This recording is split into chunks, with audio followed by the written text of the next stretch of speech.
Ni jioni ya pekee ambayo natamani kuzungumza na wana wa Mungu aliye hai. Na wasalimu katika jina la Yesu. Ndimi ndugu yenu Yohana Rafael Chaula, na askofu wa makanisa ya Free Church in Christ. Na nimekuja tutiane nguvu au kutiana moyo kwa neno la Mungu kwa mambo machache, na hasa zaidi juu ya moja kati ya vitu vya sheria vya Pasaka. Kama mtu akivikosa hivi kwenye Pasaka, anakuwa ameikosa Pasaka na hajui maana ya Pasaka.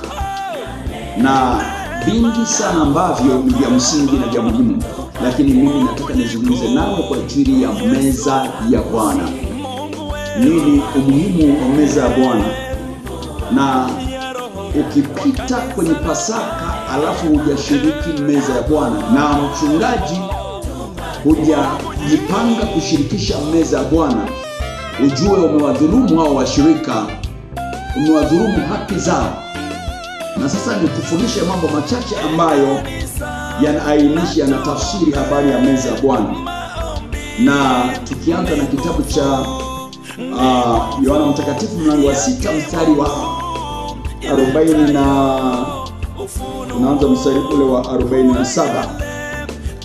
Yesu anasema, amini amini nawaambia, yeye aminie yuna uzima wa milele.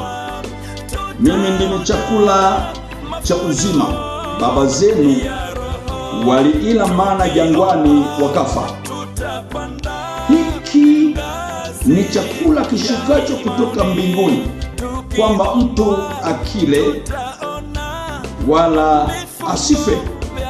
Mimi ndimi chakula chenye uzima kilichoshuka kutoka mbinguni. Mtu akila chakula hiki ataishi milele, na chakula nitakachotoa mimi ni mwili wangu kwa ajili ya uzima wa ulimwengu. Hebu sikiliza, mambo mengi ambayo tunaamini yanaweza kutuketisha pamoja na Bwana, ikiwa ni pamoja na neno la Mungu linusuru wokovu. Tunahubiri watu waokoke, linatusogeza mbele za Bwana. Tukifika mbele za Bwana, kuna vitu vingi tunapaswa kuwa navyo, ikiwa ni pamoja na kujazwa Roho Mtakatifu, kinatusogeza mbele za Bwana. Kutoa sadaka kunatusogeza mbele za Bwana.